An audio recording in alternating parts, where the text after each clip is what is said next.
সাথে তাল মিলিয়ে চলেন জুম্মান ভাই। এবং জুম্মান ভাইও একজন ফাইট ডিরেক্টর হিসেবে বর্তমান সময়ে অনেক সফল একজন মানুষ। জুম্মান ভাইয়ের এই যে বাংলা চলচ্চিত্রের এই খারাপ সময়টি যেন জুম্মান ভাইদের মতো মানুষের হাত দিয়ে আবারও আমরা ঘুরে দাঁড়াতে পারি, এবং জুম্মান ভাইয়ের জন্য শুভকামনা করছি। এই ভিডিওটির মাধ্যমে জুম্মান ভাইয়ের পরিবারের সবাইকে আমি নববর্ষের শুভেচ্ছা জানাচ্ছি। দাও মাল নিয়ে দাও।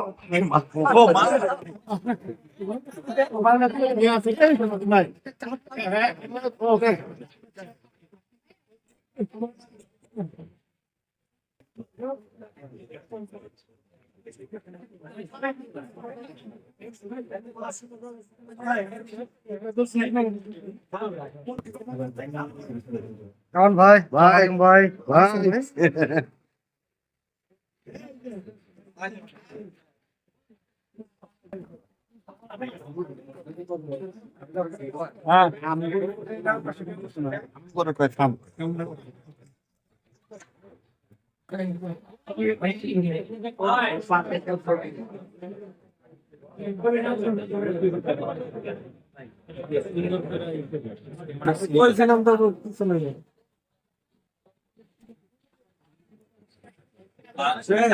জন্মদিন দিয়েছে, জন্মদিন নিয়ে কি বলার আছে? এমন কোনো সিরিজ আছে?